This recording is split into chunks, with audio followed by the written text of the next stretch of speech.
ನಾನು ಬರಬೇಕು ಅಂತ ಪ್ರಯತ್ನ ಪಡ್ತಿದ್ದೀನಿ. ನನಗೂ ಸಿಕ್ಕಾಪಟ್ಟೆ ಕೆಲಸ. ಅಮ್ಮವ್ರ ಸ್ಮಾರಕ ಹೆಚ್ಚು ಕಡಿಮೆ ಮುಕ್ತಾಯದ ಹಂತಕ್ಕೆ ತಲುಪಿದೆ. ದೊಡ್ಡ ಸವಾಲು ನನಗೆ. ಸರ್ಕಾರ ಕೇಳಿದಾಗ ನಾನು ಇಲ್ಲ, ನಾನು ಅಮ್ಮನ ನಾನೇ ಮಾಡ್ತೀನಿ, ರೆಡಿ ಮಾಡ್ತೀನಿ ಅಂತ ಹೇಳಿಬಿಟ್ಟೆ. ಅಂದರೆ ಸರ್ಕಾರಕ್ಕೆ ಸವಾಲು ಬಿಡುವಷ್ಟು ಯೋಗ್ಯತೆಯೂ ಇಲ್ಲ, ನಮ್ಗೆ ಅರ್ಹತೆ ಕೂಡ ಇಲ್ಲ ನನಗೆ. ಆದರೂ ಪಾಪ ಅವರು ದೊಡ್ಡ ಮನಸ್ಸು ಕೇಳಿದ್ರು ಮುಖ್ಯಮಂತ್ರಿಗಳು. ಇಲ್ಲ ಸರ್, ನಾನು ಮಾಡಿಸ್ತೀನಿ, ಪರವಾಗಿಲ್ಲ, ಜನಗಳಿಗೆ ನಾವು ಹೊರೆಯಾಗಿರಬಾರ್ದು. ಏನಂತ ತಾಯಿಯವ್ರ ತೋಟ ಮಾಡಿ ತೋಟದಲ್ಲಿ ನನ್ನ ಯೋಗ್ಯತೆ ಅನುಸಾರ ಏನು ಅವ್ರಿಗೆ ಮಾಡೋಕ್ಕಾಗುತ್ತೋ ಪ್ರಯತ್ನ ಪಡ್ತೀನಿ ಅಂತ ಹೇಳ್ಬಿಟ್ಟು ಮಾಡ್ತಾಯಿದ್ದೀನಿ. ನನಗೂ ಸರ್ಜರಿ ಆಯಿತು, ರೀಸೆಂಟಾಗಿ ಸರ್ಜರಿ ಆಯಿತು. ಅಪೆಂಡಿಸೈಟಿಸ್, ಹರ್ನಿಯಾ ಎರಡೂ ಒಂದೇ ಟೈಮಲ್ಲಿ ಆಗೋಯ್ತು. ಕರಳು ಪ್ರೆಷರ್ ತಡಿಲ್ಲ, ಹೊರಗಡೆ ಬಂದ್ಬಿಡ್ತು.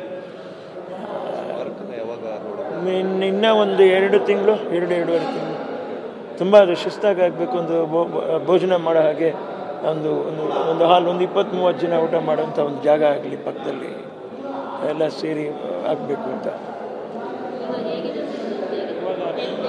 ಪರವಾಗಿಲ್ಲ ಕೂತ್ಕೊಂಡು ಓಡಾಡ್ತಾಯಿದ್ದೀನಿ. ಜಾಸ್ತಿ ಸ್ಟ್ರೈನ್ ತೊಗೋಬಾರ್ದು ಅಂದಿದ್ದಾರೆ ಡಾಕ್ಟ್ರು.